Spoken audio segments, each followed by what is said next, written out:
महीने च गुरु साहब अगले स्टैप ते दस रहे ने।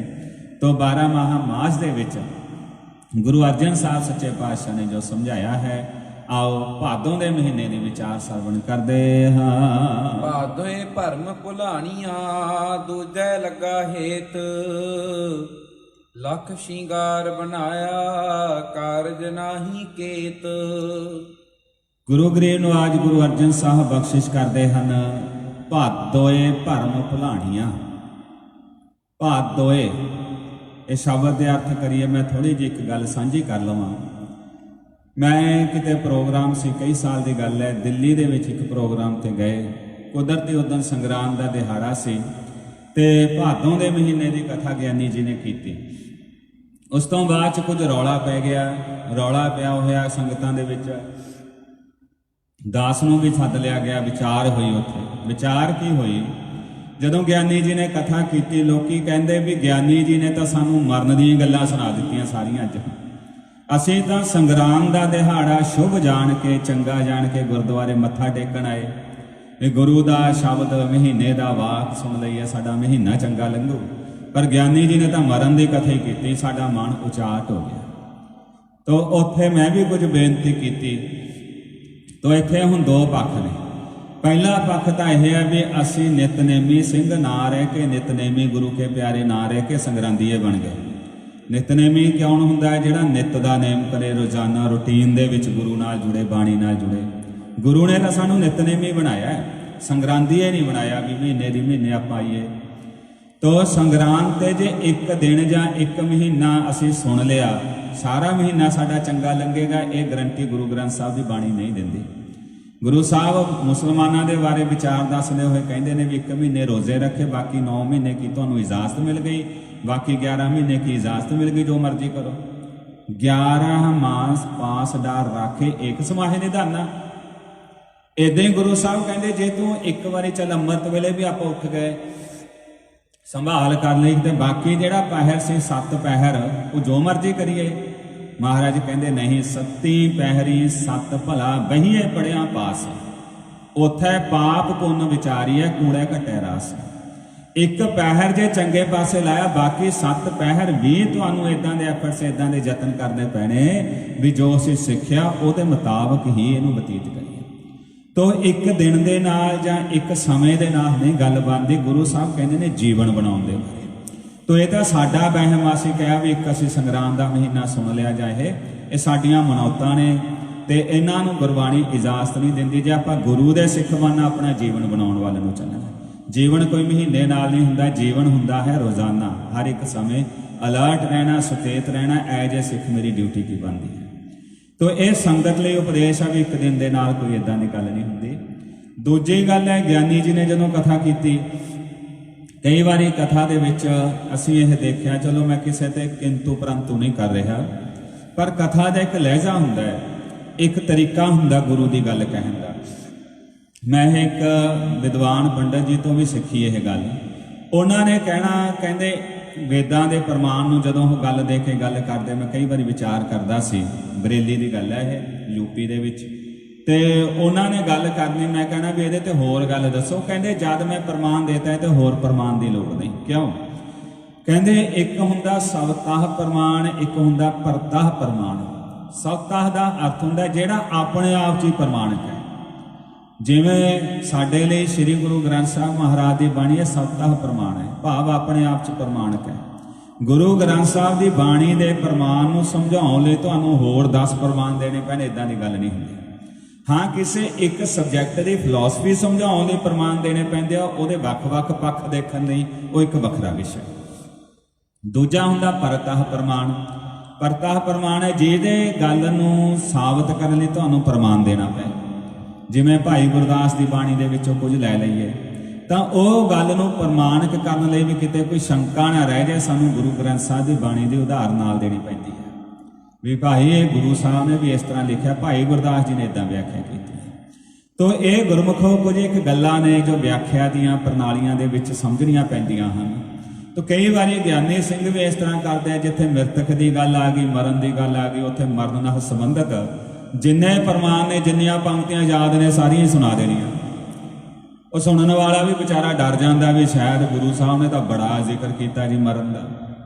ਤੋ ਮਰਨ ਦਾ ਜ਼ਿਕਰ ਨਹੀਂ, ਮੈਂ ਬਾਣੀ 'ਚ ਬੇਨਤੀ ਕਰਦੇ ਆ ਜਦੋਂ ਕਿਤੇ ਵੀ ਕਥਾ ਸੁਣੀਏ, ਚਾਹੇ ਅੰਤਮ ਅਰਦਾਸ ਤੇ ਵੀ ਜਾਈਏ, ਗੁਰੂ ਮਰਨ ਦੀ ਗੱਲ ਕਰਕੇ ਸਾਨੂੰ ਡਰਾਉਣਾ ਨਹੀਂ ਚਾਹੁੰਦੇ, ਗੁਰੂ ਮਰਨ ਦੀ ਗੱਲ ਕਰਕੇ ਸਾਨੂੰ ਕੁਝ ਸਮਝਾਉਣਾ ਚਾਹੁੰਦੇ ਆ।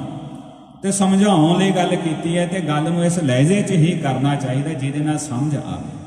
ਤੋ ਕਈ ਵਾਰੀ ਵਿਆਖਿਆ ਦੇ ਵਿੱਚ ਵੀ ਕਮੀ ਰਹਿ ਜਾਂਦੀ ਹੈ, ਕਿਸੇ ਤੋਂ ਵੀ ਰਹਿ ਸਕਦੀ ਹੈ, ਸਾਡੇ ਤੋਂ ਵੀ ਰਹਿ ਸਕਦੀ ਹੈ, ਕਿਸੇ ਤੋਂ ਵੀ ਰਹਿ ਸਕਦੀ ਹੈ। ਤੋ ਇਸ ਤਰ੍ਹਾਂ ਇੱਕ ਝਗੜਾ ਪਿਆ ਹੋਇਆ ਸੀ, ਕਹਿੰਦੇ ਅੱਜ ਤਾਂ ਸਾਨੂੰ ਮਰਨ ਦੀ ਉਹ ਗੱਲ ਸੁਣਾ ਦਿੱਤੀ ਸੰਗਰਾਂਦ ਤੇ। ਤੋ ਭਾਦੋਂ ਦੇ ਮਹੀਨੇ ਦੇ ਵਿੱਚ ਗੁਰਮੁਖੋ ਮਰਨ ਦਾ ਜ਼ਿਕਰ ਗੁਰੂ ਸਾਹਿਬ ਨੇ ਕੀਤਾ ਇਸ ਪੌੜੀ ਦੇ ਵਿੱਚ, ਧਿਆਨ ਨਾਲ ਸਰਵਣ ਕਰਨਾ। ਪਰ ਮੈਂ ਇਸ ਗੱਲ ਨੂੰ ਕੁਝ ਇਸ ਤਰੀਕੇ ਨਾਲ ਵਿਚਾਰਨ ਦਾ ਯਤਨ ਕਰਾਂਗਾ ਜੋ ਪਿੱਛੇ ਲੜੀ ਚੱਲਦੀ ਆ ਰਹੀ ਹੈ। ਲੜੀ ਚੱਲਦੀ ਆ ਰਹੀ ਹੈ, ਆਪਾਂ ਪਿਛਲੇ ਮਹੀਨੇ ਤੋਂ ਸ਼ੁਰੂ ਕਰ ਲਈਏ। ਹਾੜ ਦਾ ਮਹੀਨਾ ਕਿਸ ਨੂੰ ਕਿਹਾ? ਜਦੋਂ ਤਪਿਆ ਸਾਰਾ ਕੁਝ।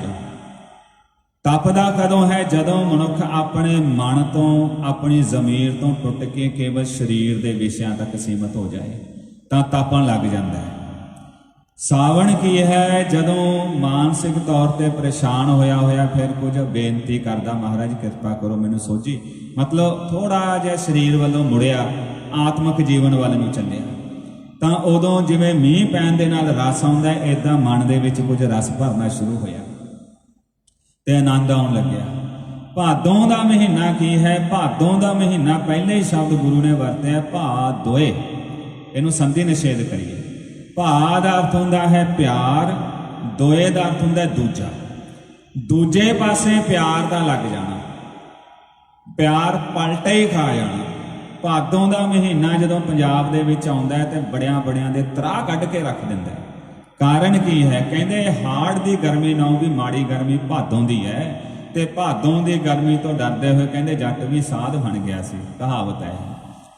ਕਾਰਨ ਕੀ ਹੈ? ਭਾਦੋਂ ਦੇ ਵਿੱਚ ਇੱਕੋ ਦਮ ਬੱਦਲ ਹੋ ਗਿਆ ਆਕਾਸ਼ ਦੇ ਵਿੱਚ, ਬੰਦਾ ਬਾਹਰ ਨਿਕਲਿਆ, ਖੇਤਾਂ 'ਚ ਨਿਕਲਿਆ, ਮੈਂ ਕੋਈ ਕੰਮ ਕਰਾਂ, ਮੈਂ ਕੋਈ ਹੋਰ ਰਾਹੀ ਚੱਲਿਆ ਰਸਤੇ ਵਿੱਚ, ਪਰ ਹੋਇਆ ਕਿ ਉਹ ਬੱਦਲ ਇੱਕੋ ਦਮ ਸਾਈਡ ਤੇ ਹੋ ਗਿਆ ਤੇ ਧੁੱਪ ਇੰਨੀ ਤੇਜ਼ ਪਈ ਵੀ ਸਰੀਰ ਦੀ ਚਮੜੀ ਮਚਾ ਕੇ ਰੱਖ ਦਿੱਤੀ। ਇਹ ਹੈ ਭਾਦੋਂ ਦਾ ਮਹੀਨਾ। ਅਚਾਨਕ ਹੀ ਮੌਸਮ ਦਾ ਬਦਲ ਜਾਣਾ, ਮੀਂਹ ਪੈਣ ਤੋਂ ਬਾਅਦ ਇੰਨੀ ਜ਼ਿਆਦਾ ਗਰਮੈਸ਼ ਹੋ ਜਾਣੀ ਵੀ ਬੰਦਾ ਕਹਿੰਦਾ ਮੀਂਹ ਪਿਆ ਹੀ ਕਿਉਂ ਸੀ। ਤੋ ਇਹ ਭਾਦੋਂ ਦਾ ਮਹੀਨਾ ਜਿੱਥੇ ਸਟੇਬਿਲਿਟੀ ਨਹੀਂ ਹੈ ਵੀ ਟਿਕ ਕੇ ਚੱਲੂਗਾ। ਇਦਾਂ ਹੀ ਮਨੁੱਖ ਦੇ ਜੀਵਨ ਦੇ ਵਿੱਚ ਦੋਵੇਂ ਗੱਲਾਂ ਨੇ। ਇਨਸਾਨ ਕਦੇ ਤਾਂ ਰੱਬ ਵਾਲੇ ਪਾਸੇ ਨੂੰ ਬਹੁਤਾ ਝੁਕ ਜਾਂਦਾ ਹੈ, ਜਿਹੜਾ ਤੇ ਰੱਬ ਵਾਲੇ ਪਾਸੇ ਨੂੰ ਬਹੁਤਾ ਝੁਕ ਗਿਆ ਦੁਨੀਆਦਾਰੀ 'ਚ ਮਾਰ ਖਾ ਜਾਂਦਾ ਹੈ, ਦੁਨੀਆ ਦੀ ਪ੍ਰਾਪਰਟੀ ਬਣਾਉਣ 'ਚ, ਬੱਚਿਆਂ ਨੂੰ ਪਾਲਣ 'ਚ, ਘਰ ਦੀਆਂ ਜ਼ਿੰਮੇਵਾਰੀਆਂ ਨਿਭਾਉਣ 'ਚ ਮਾਰ ਖਾ ਗਿਆ। ਤੇ ਜਿਹੜਾ ਤਨ ਵੱਲ ਨੂੰ ਜ਼ਿਆਦਾ ਝੁਕ ਗਿਆ ਕਿ ਮੈਂ ਤਾਂ ਤਬਾਹੀ ਲਿਆ ਦੇਣੀ ਦੁਨੀਆ 'ਚ ਕਮਾਈ ਕਰ ਕਰਕੇ, ਉਹ ਆਤਮਿਕ ਮੌਤੇ ਮਰ ਜਾਂਦਾ ਹੈ, ਉਹ ਆਪਣੇ ਰਿਸ਼ਤਿਆਂ ਨਾਲ ਟੁੱਟ ਜਾਂਦਾ ਹੈ, ਉਹ ਆਤਮਿਕ ਜੀਵਨ, ਆਤਮਿਕ ਰਸ ਤੋਂ ਟੁੱਟ ਜਾਂਦਾ, ਕੇਵਲ ਫਿਜ਼ੀਕਲੀ ਰਸਾਂ ਦੇ ਵਿੱਚ ਫਸ ਕੇ ਰਹਿ ਜਾਂਦਾ ਹੈ। ਹੁਣ ਗੁਰੂ ਨੇ ਕਿਹਾ ਵੀ ਇਹ ਭਾਦੋਂ ਦਾ ਮਹੀਨਾ ਬਣ ਗਿਆ। ਜਿਹੜੇ ਮਨੁੱਖਾਂ ਦੀ ਇਦਾਂ ਦੀ ਹਾਲਤ ਹੈ ਨਾ, ਬੈਲੈਂਸ ਨਹੀਂ ਬਣ ਸਕਿਆ, ਉਹਨਾਂ ਦੀ ਹਾਲਤ ਭਾਦੋਂ ਦੇ ਮਹੀਨੇ ਦੀ ਤਰ੍ਹਾਂ ਹੈ। ਜਾਂ ਤਾਂ ਬਹੁਤਾ ਇੱਧਰ ਝੁਕ ਗਏ, ਸੰਤ ਬਣੇ ਵੱਲ ਨੂੰ ਚੱਲ ਪਏ, ਜਾਂ ਬਹੁਤਾ ਸਿਪਾਹੀ ਬਣੇ ਵੱਲ ਨੂੰ ਚੱਲ ਪਏ, ਜਾਂ ਬਹੁਤਾ ਨਿਰੰਕਾਰੀ ਬਣ ਕੇ ਬਹਿ ਗਏ, ਜਾਂ ਫਿਰ ਬਹੁਤਾ ਸੰਸਾਰੀ ਬਣ ਕੇ ਬਹਿ ਗਏ, ਜਾਂ ਬਹੁਤਾ ਮਨ ਦੇ ਪਿੱਛੇ ਲੱਗ ਕੇ ਮਨ ਦੀਆਂ ਉਲਝਣਾਂ 'ਚ ਫਸ ਗਏ, ਜਾਂ ਬਹੁਤਾ ਤਨ ਦੇ ਰਸਾਂ ਵਿੱਚ ਹੀ ਉਲਝ ਕੇ ਬਹਿ ਗਏ। ਤੋ ਹੁਣ ਇੱਥੇ ਆ ਕੇ ਗੁਰਮੁਖੋ ਧੋਖਾ ਖਾ ਗਏ। ਤਾਂ ਮੇਰੇ ਪਾਤਸ਼ਾਹ ਗੁਰੂ ਅਰਜਨ ਸਾਹਿਬ ਨੇ ਭਾਦੋਂ ਦੇ ਮਹੀਨੇ ਦਾ ਜ਼ਿਕਰ ਕੀਤਾ ਜਦੋਂ ਬੰਦਾ ਪਲਟਾ ਖਾ ਕੇ ਕੇਵਲ ਸਰੀਰ ਦੇ ਰਸਾਂ ਤੱਕ ਹੀ ਸੀਮਤ ਹੋ ਜਾਵੇ, ਆਤਮਾ ਦੀ ਆਵਾਜ਼, ਜ਼ਮੀਰ ਦੀ ਆਵਾਜ਼ ਖਤਮ ਹੋ ਜਾਏ ਜਿਹਦੇ ਅੰਦਰੋਂ। ਜੋ ਸਾਡੇ ਮਹਾਨ ਸ਼ਹੀਦ 20ਵੀਂ ਸਦੀ ਦੇ ਮਹਾਨ ਸ਼ਹੀਦ ਨੇ ਬਚਨ ਕੀਤੇ ਕਿ ਮੈਂ ਸਰੀਰ ਦੇ ਮਰਨ ਨੂੰ ਮੌਤ ਨਹੀਂ ਗਿਣਦਾ, ਮੈਂ ਜ਼ਮੀਰ ਦੇ ਮਰਨ ਨੂੰ ਮੌਤ ਮੰਨਦਾ। ਜ਼ਮੀਰ ਇਹ ਮਾਰ ਬੈਠੇ, ਕੇਵਲ ਸਰੀਰ ਜਿਉਂਦੇ ਰਹਿ ਗਏ। ਤਾਂ ਉਹਨਾਂ ਦਾ ਜ਼ਿਕਰ ਗੁਰੂ ਸਾਹਿਬ ਨੇ ਹੁਣ ਭਾਦੋਂ ਦੇ ਮਹੀਨੇ 'ਚ ਕੀਤਾ। ਕੇਵਲ ਸਰੀਰ ਦੇ ਰਸਾਂ ਪਿੱਛੇ ਲੱਗਣ ਵਾਲਿਆ, ਇਹ ਗੱਲ ਯਾਦ ਰੱਖੀ ਵੀ ਇਹ ਸਰੀਰ ਸਦਾ ਨਹੀਂ ਰਹਿੰਦਾ। ਤੂੰ ਆਪਣੀ ਆਤਮਾ ਨੂੰ ਕਲਪਾ ਕੇ ਆਪਣੇ ਮਨ ਨੂੰ ਵੀ ਦੁਖੀ, ਜਿਹੜਾ ਬੰਦਾ ਪਾਪ ਕਰਦਾ ਹੈ, ਜਿਹੜਾ ਬੰਦਾ ਧੋਖਾ ਕਰਦਾ, ਉਹਦਾ ਮਨ ਦੁਖੀ ਹੁੰਦਾ ਤੇ ਉਹਨੂੰ ਜਾਣਦਾ ਹੁੰਦਾ ਕਿਤੇ ਨਾ ਕਿਤੇ, ਪਰ ਆਤਮਾ ਜਾਂ ਮਨ ਇੰਨਾ ਕਮਜ਼ੋਰ ਹੁੰਦਾ ਵੀ ਆਪਣੇ ਉਹ ਵਿਹਾਰ ਨੂੰ ਚੇਂਜ ਨਹੀਂ ਕਰ ਸਕਦਾ। ਤਾਂ ਮੇਰੇ ਪਾਤਸ਼ਾਹ ਨੇ ਉਸ ਨਜ਼ਰੀਏ ਤੋਂ ਆ ਕੇ ਫਿਰ ਇਹ ਗੱਲ ਕਹੀ ਵੀ ਦੇਖੋ ਭਾਦੋਂ 'ਚ ਕੀ ਹੋਇਆ। ਭਾਦੋਏ ਭਰਮ ਭੁਲਾਣੀਆਂ, ਭਰਮ ਵਿੱਚ ਪੈ ਗਿਆ। ਭੁਲੇਖੇ 'ਚ ਪੈ ਗਿਆ। ਭਰਮ ਦਾ ਅਰਥ ਕੀ ਹੁੰਦਾ? ਰਿਐਲਿਟੀ ਨਾਲੋਂ ਟੁੱਟ ਜਾਣਾ। ਜੋ ਰਿਐਲਿਟੀ ਹੈ, ਜੋ ਸੱਚਾਈ ਹੈ, ਉਹਨੂੰ ਸਮਝਣਾ ਨਾ, ਤੇ ਜੋ ਚੀਜ਼ ਸਮਝ ਰਿਹਾ ਉਹ ਅਸਲ ਸੱਚਾਈ ਹੈ ਨਹੀਂ ਸੀ, ਉਹਨੂੰ ਕਹਿੰਦੇ ਨੇ ਭਰਮ। ਨਰਪਤ ਏਕ ਸਿੰਘਾਸਨ ਸੋਇਆ, ਸੁਪਨੇ ਭਇਆ ਭਿਖਾਰੀ, ਅਛਤ ਰਾਜ ਵਿਚਰਤ ਦੁਖ ਪਾਇਆ, ਸੋਗਤ ਭਈ ਹਮਾਰੀ। ਭਗਤ ਰਵਿਦਾਸ ਮਹਾਰਾਜ ਜੀ। तो महाराज जी फरमा रहे ने, भादोए भरम भुलाणियां, दूजे भाव विच लग गया। भरम विच पै के हो जा भुलिया, दूजा लगा हेत, दूजे पासे हेत लग गया। चाहिदा सी एक ओंकार नाल, तो एक है शरीर ते मन, जियो ते पिंड इको ही है। तू ठाकुर तू पै अरदास, जियो पिंड सब तेरी रास। आत्मा ते परमात्मा इको ही है, संसार ते निरंकार इको ही है।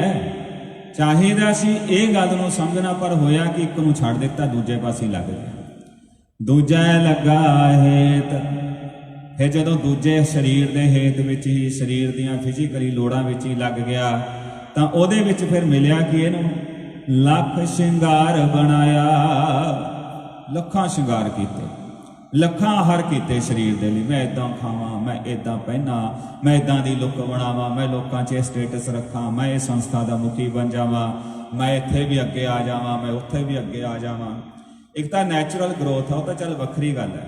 ਪਰ ਜਦੋਂ ਕੇਵਲ ਸਰੀਰ ਮੁਖੀ ਹੋ ਕੇ ਚੱਲ ਪਿਆ, ਤਾਂ ਮਹਾਰਾਜ ਕਹਿੰਦੇ ਲੱਖ ਸ਼ਿੰਗਾਰ ਬਣਾਇਆ, ਲੱਖਾਂ ਸ਼ਿੰਗਾਰ ਕੀਤੇ। ਤੇ ਅੱਗੇ ਵੀ ਇਹਦੇ ਵਰਗੇ ਸੀ, ਬਾਕੀ ਦੁਨੀਆ ਕਿਹੜਾ ਸੁੱਤੀ ਪਈ ਆ, ਉਹ ਵੀ ਇਹੀ ਕੰਮ 'ਚ ਲੱਗੇ ਹੋਏ ਆ। ਤੋ ਇਦਾਂ ਦੇ ਲੋਕਾਂ ਦਾ ਇਕੱਠ ਹੋ ਗਿਆ ਦੁਨੀਆ 'ਚ, ਜਿਨ੍ਹਾਂ ਦੀਆਂ ਆਤਮਾਵਾਂ ਜ਼ਮੀਰਾਂ ਮਰੀਆਂ ਹੋਈਆਂ, ਤੋ ਇਹੀ ਝੂਠੇ ਸ਼ਿੰਗਾਰ ਬਣਾਉਣ 'ਚ ਲੱਗੇ, ਇੱਕ ਦੂਜੇ ਨਾਲ ਲੜ ਕੇ ਟੱਕਰ ਕੇ ਬੁਰੀ ਹਾਲਤ ਕੀਤੀ। ਕਾਰਜ ਨਾਹੀ ਕੇਤ, ਉਹ ਕਿਸੇ ਕੰਮ ਨਾ ਆਏ ਗੁਰਮੁਖੋ, ਕਿਸੇ ਕੰਮ ਨਾ ਆਏ। ਰੀਅਲ ਸੈਟਿਸਫੈਕਸ਼ਨ ਆਫ ਲਾਈਫ ਨਹੀਂ ਮਿਲੀ, ਆਨੰਦ ਨਹੀਂ ਬਣਿਆ ਜ਼ਿੰਦਗੀ ਦੇ ਵਿੱਚ। ਬਸ ਇੱਕ ਦੂਜੇ ਨਾਲ ਖਹਿਬਾਜ਼ੀਆਂ ਚੱਲਦੀਆਂ ਰਹੀਆਂ, ਗਰੁੱਪਬਾਜ਼ੀ ਚੱਲਦੀਆਂ ਰਹੀਆਂ। ਮੇਰੇ ਪਾਤਸ਼ਾਹ ਗੁਰੂ ਅਰਜਨ ਸਾਹਿਬ ਫਿਰ ਫਰਮਾਉਣ ਲੱਗੇ, ਕਹਿੰਦੇ ਯਾਦ ਰੱਖੀ, ਜਿਹੜੇ ਸਰੀਰ ਤੇ ਇਹਦੇ ਰਸਾਂ 'ਚ ਤੋਲਜ ਚੁੱਕਿਆ ਨਾ, ਇਹਦੇ ਨਾਲ ਅੰਤ ਨੂੰ ਹੋਣਾ ਕੀ ਹੈ, ਇਹ ਤੈਨੂੰ ਅਸੀਂ ਨਕਸ਼ਾ ਦਿਖਾਉਂਦੇ ਹਾਂ। ਜਿਤ ਦਿਨ ਦੇਹ ਬਿਨ ਸਸੀ, ਤਿਤ ਵੇਲੇ ਕਹਿਸਨ ਪ੍ਰੀਤ, ਪਕੜ ਚਲਾਇਣ ਦੂਤ ਜਮ, ਕਿਸੈ ਨਾ ਦੇਨੀ ਭੇਤ। ਇੱਕ ਉਹ ਵੀ ਦਿਨ ਆਉਣਾ ਹੈ ਜਿੱਦਣ ਆ ਸਰੀਰ ਨੇ ਬਿਨ ਸਜਾਣਾ, ਕਿਉਂਕਿ ਇਹ ਸਦਾ ਰਹਿਣ ਵਾਲਾ ਨਹੀਂ। ਜਦੋਂ ਬਿਨਸ ਗਿਆ ਤੇ ਜਿਹੜਾ ਆਲਾ ਦੁਆਲਾ ਤੂੰ ਆਪਣੇ ਬਣਾਈ ਬੈਠਾ ਨਾ, ਤਿਤ ਵੇਲੇ ਕੈਸਨ ਪ੍ਰੇਤ। ਪ੍ਰੇਤ ਦਾ ਇੱਥੇ ਅਰਥ ਹੈ ਗੁਜ਼ਰ ਚੁੱਕਿਆ, ਪਾਸਟ ਵਿੱਚ ਪਹੁੰਚ ਚੁੱਕਿਆ, ਵੀ ਹੁਣ ਇਹ ਲੰਘ ਚੁੱਕਿਆ, ਹੁਣ ਇਹਦੀ ਕਹਾਣੀ ਖਤਮ ਹੋ ਚੁੱਕੀ ਹੈ, ਇਹਦਾ ਚੈਪਟਰ ਕਲੋਜ਼ ਕਰ ਦਿਓ। ਇਹਦੇ ਸਰੀਰ ਨੂੰ, ਇਹਦੀ ਬੋਡੀ ਨੂੰ ਜਲਾ ਦਿਓ, ਸੰਸਕਾਰ ਕਰ ਦਿਓ। ਤੇ ਤੇਰੇ ਨਾਲ ਇਹ ਹੋਣਾ ਬੰਦਿਆ, ਯਾਦ ਰੱਖੀ। ਤੂੰ ਆਪ ਵੀ ਸਾਰੀ ਜ਼ਿੰਦਗੀ ਕਲਪਿਓ, ਦੁਨੀਆ ਨੂੰ ਵੀ ਕਲਪਾ ਕੇ ਰੱਖਿਆ ਹੈ। ਆਪਣੀ ਆਤਮਾ ਦੀ ਜਿੰਦ ਦੀ ਆਵਾਜ਼ ਨਾ ਸੁਣੀ ਤੇ ਤੇਰੇ ਨਾਲ ਹੋਇਆ ਕੀ ਅੰਤ ਨੂੰ? ਤੈਨੂੰ ਅਖੀਰ ਸਾਰਿਆਂ ਨੇ ਕਹਿ ਦਿੱਤਾ, ਲੰਘ ਚੁੱਕਿਆ, ਗਿਆ ਹੈ। ਇਸ ਗੱਲ ਨੂੰ ਗੁਰਬਾਣੀ 'ਚ ਬਹੁਤ ਉਦਾਹਰਨਾਂ ਦਿੱਤੀਆਂ ਨੇ, ਮੈਂ ਬਹੁਤੇ ਵਿਸਥਾਰ 'ਚ ਨਹੀਂ ਜਾਣਾ। ਗੱਲ ਇੱਕੋ ਹੀ ਹੈ। ਜਿਵੇਂ ਗੁਰੂ ਸਾਹਿਬ ਨੇ ਇੱਕ ਜਗ੍ਹਾ ਫਰਮਾਨ ਕੀਤਾ ਹੈ, ਭਾਦੋਂ ਦੇ ਮਹੀਨੇ 'ਚ ਇੱਕੋ ਦਮ ਮੀਂਹ ਪੈਣ ਦੇ ਨਾਲ ਕਈ ਵਾਰੀ ਖੁੰਬਾਂ ਜਿਹੀਆਂ ਉਗਾਉਂਦੀਆਂ ਨੇ। ਉਹਨਾਂ ਖੁੰਬਾਂ ਦੇ ਵਿੱਚ ਨਾ ਇੱਕ ਖੁੰਬ ਹੁੰਦੀ ਹੈ ਜਿਹਨੂੰ ਰਾਜ ਖੁੰਬ ਕਹਿੰਦੇ ਨੇ। ਖੁੰਬ ਮਤਲਬ ਮਸ਼ਰੂਮ, ਉਹ ਰੂੜੀਆਂ ਦੇ ਉੱਪਰ ਉਗਾਈਆਂ। ਤੇ ਰਾਜ ਖੁੰਬ ਜਿਹੜੀ ਹੁੰਦੀ ਆ, ਉਹ ਖੁੰਬਾਂ ਦੇ ਵਿੱਚ ਹੁੰਦੀ ਹੈ, ਤੇ ਉਹਦੇ ਆਲੇ ਦੁਆਲੇ ਨੇ ਇੱਕ ਟੋਪੀ ਜੀ ਬਣ ਜਾਂਦੀ, ਝਾਲਰ ਜੀ ਲੱਗ ਜਾਂਦੀ ਹੈ। ਉਹ ਬਾਕੀ ਖੁੰਬਾਂ ਵੱਲ ਦੇਖ ਕੇ ਮਾਣ ਕਰਦੀ ਆ, ਕਹਿੰਦੀ ਇਹਨਾਂ ਨਾਲੋਂ ਤਾਂ ਮੈਂ ਸਾਰੀਆਂ ਨਾਲੋਂ ਸੋਹਣੀ ਹੈ, ਇਹਨਾਂ ਨਾਲੋਂ ਮੈਂ ਸਾਰੀਆਂ ਨਾਲੋਂ ਚੰਗੀ ਆ। ਉਹ ਮਾਣ ਕਰ ਰਹੀ ਹੈ। ਪਰ ਹੋਇਆ ਕਿ ਜਦੋਂ ਧੁੱਪ ਨਿਕਲੀ, ਕੋ ਭਾਦੋਂ ਦਾ ਮਹੀਨਾ ਹੀ ਐਸਾ, ਇੱਕੋ ਦਮ ਧੁੱਪ ਨਿਕਲੀ। ਧੁੱਪ ਦੇ ਸੇਕ ਨੇ ਸਭ ਤੋਂ ਪਹਿਲਾਂ ਉਹਦੀ ਉਹ ਟੋਪੀ ਜੀ ਨੂੰ ਫੂਕਿਆ, ਸਭ ਤੋਂ ਪਹਿਲਾਂ ਉਹਨੂੰ ਹੀ ਖਤਮ ਕੀਤਾ। ਮੇਰੇ ਪਾਤਸ਼ਾਹ ਕਹਿੰਦੇ, ਤੂੰ ਕਾਏ ਗਰ ਮਹਿ ਬਾਵਲੀ, ਜੈਸੇ ਭਾਦੋਂ ਖੁੰਭ ਰਾਜ, ਤੂੰ ਤਿਸਤੇ ਭਈ ਉਤਾਵਲੀ। हे ਮੇਰੀ ਦੇਹ, हे ਮੇਰੇ ਸਰੀਰ, ਕਿਉਂ ਹੰਕਾਰ ਦੇ ਵਿੱਚ ਆਉਣਾ? ਇਹ ਤਾਂ ਜਦੋਂ ਸਮਾਂ ਆ ਗਿਆ, ਮਿੰਟ ਨਹੀਂ ਲੱਗਦਾ ਕਮਲਾਉਣ ਨੂੰ। ਲੋਕਾਂ ਦੇ ਲਈ ਕੀ ਹੋਣਾ? ਤਿਤ ਵੇਲੇ ਕੈਸਨ ਪ੍ਰੇਤ, ਕਹਿੰਦੇ ਗੁਜ਼ਰ ਗਿਆ ਜੀ, ਲੰਘ ਗਿਆ, ਪਾਸਟ ਅਵੇ ਹੋ ਗਿਆ। ਹੁਣ ਇਹ ਇਸ ਤਰ੍ਹਾਂ ਫਿਰ ਸੰਸਾਰ ਕਹਿੰਦਾ ਹੈ। ਤਾਂ ਤੇ ਤੇਰੇ ਨਾਲ ਅੱਗੇ ਕੀ ਵਰਤੇਗਾ? ਪਕੜ ਚਲਾਇਣ ਦੂਤ ਜਮ, ਕਿਸੇ ਨਾ ਦੇਨੀ ਭੇਤ। ਅੱਗੇ ਜੀਵ ਨੂੰ ਕਿਵੇਂ ਪਕੜ ਕੇ ਚਲਾ ਲਿਆ ਜਾਂਦਾ, ਕੀ ਵਰਤਦਾ ਹੈ? ਅੱਜ ਤੱਕ ਇਸ ਗੱਲ ਦਾ ਕਿਸੇ ਨੂੰ ਭੇਦ ਨਹੀਂ ਆਇਆ। ਅੱਗੇ ਜਾਤ ਨਾ ਜੋਰ ਹੈ, ਅੱਗੇ ਜਿਉ ਨਵੇਂ। ਤੈਨੂੰ ਪਤਾ ਹੀ ਨਹੀਂ ਤੇ ਇਹ ਸੰਸਾਰ ਨੂੰ ਤੂੰ ਗਵਾ ਬੈਠੇ ਹੋ। ਜੇ ਜੁਗ ਚਾਰੇ ਆਰਜ਼ਾ ਹੋਰ ਦਸੂਣੀ ਹੋਏ, ਨਵਾਂ ਖੰਡਾਂ ਵਿੱਚ ਜਾਣੀਏ ਨਾਲ ਚੱਲੇ ਸਭ ਕੋਏ। ਚੰਗਾ ਨਾਉ ਰਖਾਏ ਕਹਿ ਜਸ ਕੀਰਤ ਜੇ ਜਗ ਲੈ, ਜੇ ਤਿਸ ਨਦਰ ਨ ਆਵਈ ਤਾਂ ਬਾਤ ਨਾ ਪੁੱਛੇ ਕੀ। ਇਸ ਤਰ੍ਹਾਂ ਮੇਰੇ ਪਾਤਸ਼ਾਹ ਸੱਚਾਈ ਦਾ ਸ਼ੀਸ਼ਾ ਦਿਖਾਉਂਦੇ ਹਨ। ਛੱਡ ਖੜੋਤੇ ਖਿਨੈ ਮਾਹੇ, ਜਿਨ ਸਿਉ ਲੱਗਾ ਹੇਤ। ਹੱਥ ਮਰੋੜੈ ਤਨ ਕਪੇ, ਸਿਆਹੋ ਹੁਆ ਸੇਤ। ਜਿਨ੍ਹਾਂ ਦੇ ਨਾਲ ਬੜਾ ਪਿਆਰ ਲੱਗਿਆ ਸੀ, ਬੜੀਆਂ ਵਡਿਆਈਆਂ ਕਰਦੇ ਸੀ, ਉਹ ਵੀ ਛੱਡ ਕੇ ਇੱਕ ਪਾਸੇ ਹੋ ਗਏ। ਕਹਿੰਦੇ ਵੀ ਨਾ ਨੇੜੇ ਨਾ ਲੱਗੇ, ਉਹ ਤਾਂ ਹੁਣ ਗੁਜ਼ਰ ਚੁੱਕਿਆ ਹੈ, ਸਰੀਰ ਪਵਿੱਤਰ ਹੋ ਚੁੱਕਿਆ ਹੈ। ਜਦੋਂ ਕੇਵਲ ਸਰੀਰ ਮੁਖੀ ਹੋ ਕੇ ਚੱਲੇਗਾ, ਤੇਰੇ ਨਾਲ ਪਿਆਰ ਕਰਨ ਵਾਲਾ ਕੋਈ ਨਹੀਂ ਹੋਵੇਗਾ, ਤੇਰਾ ਸਤਿਕਾਰ ਕਰਨ ਵਾਲਾ ਕੋਈ ਨਹੀਂ ਹੋਵੇਗਾ, ਤੈਨੂੰ ਦਿਲੋਂ ਚਾਹਣ ਵਾਲਾ ਕੋਈ ਨਾ ਹੋਵੇਗਾ, ਬਲਕਿ ਅੰਦਰੋਂ ਅੰਦਰ ਹੀ ਕਹਿਣਗੇ ਚੰਗਾ ਹੋਇਆ ਦੁਨੀਆ ਤੋਂ ਇਦਾਂ ਦਾ ਤੁਰਦਾ ਲੱਗਿਆ ਇਹ। ਤੂੰ ਆਪਣੀ ਆਤਮਾ ਤੇ ਵੀ ਵਜ਼ਨ ਰੱਖਿਆ ਸਾਰੀ ਜ਼ਿੰਦਗੀ, ਤੇ ਜਦੋਂ ਦੁਨੀਆ ਤੋਂ ਗਿਆ ਤੇ ਲੋਕਾਂ ਨੇ ਵੀ ਕਿਹਾ ਵੀ ਚੰਗਾ ਹੋਇਆ। ਕੀ ਖੱਟਿਆ ਤੂੰ ਇਸ ਜ਼ਿੰਦਗੀ ਦੇ ਵਿੱਚੋਂ? ਫਰੀਦਾ ਦੀਨ ਗਵਾਇਆ ਦੁਨੀ ਸਿਓ। ਤੂੰ ਆਪਣੇ ਦੀਨ, ਆਪਣੇ ਧਰਮ ਨੂੰ, ਆਪਣੀ ਆਤਮਾ ਦੀ ਆਵਾਜ਼ ਨੂੰ ਖਤਮ ਕਰ ਲਿਆ ਦੁਨੀਆ ਦੇ ਲਾਲਚਾਂ ਪਿੱਛੇ ਪੈ ਕੇ। ਪਰ ਇੱਕ ਗੱਲ ਯਾਦ ਰੱਖੀ, ਦੁਨੀ ਨਾ ਚਾਲੀ ਸਾਥ, ਪਾਏ ਕੁਹਾੜਾ ਮਾਰਿਆ ਗਾਫਲੇ ਆਪਣੇ ਹੱਥ। ਇੱਕ ਕਹਾਵਤ ਹੈ ਇਹ, ਆਪਣੇ ਹੱਥੀਂ ਆਪਣੇ ਪੈਰ ਤੇ ਕੁਹਾੜਾ ਮਾਰਨਾ। ਤੂੰ ਆਪਣਾ ਨੁਕਸਾਨ ਆਪ ਕਰ ਗਏ ਹੋ, ਇਹ ਗੱਲ ਯਾਦ ਰੱਖੀ। ਤਾਂ ਤੇ ਇਹ ਮਨੁੱਖ ਬੈਲੈਂਸ ਬਣਾ, ਸਰੀਰ ਤੇ ਮਨ ਦਾ ਬੈਲੈਂਸ ਬਣਾ ਕੇ ਚੱਲ। ਤੂੰ ਆਤਮਿਕ ਤੌਰ ਤੇ ਵੀ ਖੁਸ਼ ਰਹੇ, ਸਰੀਰਕ ਤੌਰ ਤੇ ਪ੍ਰਫੁੱਲਤ ਹੋ। ਗੁਰਬਾਣੀ ਹੈ ਹੀ, ਸਿੱਖੀ ਹੈ ਹੀ ਬੈਲੈਂਸ ਦਾ ਰਾਹ, ਸੰਤ ਅਤੇ ਸਿਪਾਹੀ ਦਾ ਰਾਹ, ਸੰਸਾਰ ਅਤੇ ਨਿਰੰਕਾਰ ਦੇ ਬੈਲੈਂਸ ਦਾ ਰਾਹ, ਬੋਡੀ ਐਂਡ ਮਾਈਂਡ ਦੇ ਬੈਲੈਂਸ ਦਾ ਰਾਹ। ਇਹ ਚੀਜ਼ ਨੂੰ ਬਣਾਉਣਾ ਜਿਹੜਾ ਸਿੱਖ ਗਿਆ, ਉਹ ਸਮਝ ਲਓ ਆਨੰਦ ਚ ਹੈ ਸਭ ਦਾ। ਤਾਂ ਗੁਰਮੁਖੋ ਮੇਰੇ ਪਾਤਸ਼ਾਹ ਫਰਮਾ ਰਹੇ ਨੇ, ਕਹਿੰਦੇ ਹੁਣ ਪਰ ਬੰਦਾ ਕੀ ਕਰਦਾ, ਜਦੋਂ ਸਮਾਂ ਲੰਘ ਜਾਂਦਾ, ਹੱਥ ਮਰੋੜੈ ਤਨ ਕੰਪੇ, ਸਿਆਹੋ ਹੋਆ ਸੇਤ। ਕੱਪੇ ਸ਼ਬਦ ਨੂੰ ਜੇ ਆਪਾਂ ਕੰਪੇ ਉਚਾਰਨ ਕਰ ਲਈਏ ਤਾਂ ਜ਼ਿਆਦਾ ਸਪਸ਼ਟ ਹੋ ਜਾਂਦਾ ਹੈ। ਹੁਣ ਜਦੋਂ ਬੰਦੇ ਦਾ ਸਮਾਂ ਲੰਘ ਜਾਏ, ਮੈਂ ਪਹਿਲਾਂ ਵੀ ਵਿਚਾਰ ਕੀਤੀ ਵੀ ਜੇ ਤਾਂ ਲੰਘੇ ਹੋਏ ਸਮੇਂ ਨੂੰ ਉਹਨੂੰ ਆਪਾਂ ਪੋਜ਼ਿਟਿਵ ਕਿਸੇ ਤਰੀਕੇ ਨਾਲ ਉਹ ਗਲਤੀ ਨੂੰ ਸੁਧਾਰ ਸਕੀਏ, ਫਿਰ ਤਾਂ ਬੰਦਾ ਪਹਿਲੀ ਗਲਤੀ ਤੇ ਹੱਸਦਾ ਵੀ ਚੱਲ ਹੋ ਗਈ ਹੁਣ ਅੱਗੇ ਸੁਧਾਰ ਲਾਂਗੇ। ਪਰ ਜੇ ਕੀਤੀ ਗਲਤੀ ਸੁਧਾਰੀ ਨਾ ਜਾ ਸਕਦੀ ਹੋਵੇ, ਫਿਰ ਬੰਦਾ ਪਛਤਾਉਂਦਾ। ਇਦਾਂ ਹੀ ਜ਼ਿੰਦਗੀ ਦੇ ਅਖੀਰਲੇ ਪੜਾਅ ਤੱਕ ਜਾਂਦੇ ਜਾਂਦੇ ਵੱਡੇ ਲੋਕ ਅਖੀਰ ਤੇ ਪਛਤਾਏ, ਕਿਉਂਕਿ ਉਹ ਦੁਬਾਰਾ ਜ਼ਿੰਦਗੀ ਨੂੰ ਹੁਣ ਜੀ ਨਹੀਂ ਸੀ ਸਕਦੇ, ਦੁਬਾਰਾ ਉਹ ਸਮੇਂ ਨੂੰ ਵਾਪਸ ਨਹੀਂ ਸੀ ਲਿਆ ਸਕਦੇ। ਪਛਤਾਏ। ਔਰੰਗਜ਼ੇਬ ਵਰਗਿਆਂ ਨੇ ਵੀ ਸ਼ਿਕਸਤਨਾਮਾ ਲਿਖ ਕੇ ਆਪਣੇ ਮੰਜੇ ਦੇ, ਆਪਣੇ ਸਿਰਹਾਣੇ ਦੇ ਥੱਲੇ ਰੱਖਿਆ ਵੀ ਮੈਂ ਸ਼ਿਕਸਤ ਖਾ ਗਿਆ, ਜ਼ਿੰਦਗੀ ਦੇ ਵਿੱਚ ਬੜੀਆਂ ਗਲਤੀਆਂ ਕਰ ਲਈਆਂ। ਤਾਂ ਮੇਰੇ ਪਾਤਸ਼ਾਹ ਕਹਿੰਦੇ ਫਿਰ ਬੰਦਾ ਹੱਥ ਮਰੋੜਦਾ ਹੈ, ਸਰੀਰ ਨੂੰ ਕੰਬਣੀਆਂ ਚੜ੍ਹਦੀਆਂ ਨੇ, ਇੱਕ ਰੰਗ ਆਉਂਦਾ ਤੇ ਇੱਕ ਰੰਗ ਜਾਂਦਾ ਹੈ, ਪਰ ਫਿਰ ਹੁਣ ਪਛਤਾਇਆ ਕੁਝ ਬਣਦਾ ਨਹੀਂ ਹੈ। ਇਹਾ ਬੀਜੈ ਸੋ ਲੁਣੈ, ਕਰਮਾ ਸੰਧੜਾ ਖੇਤ।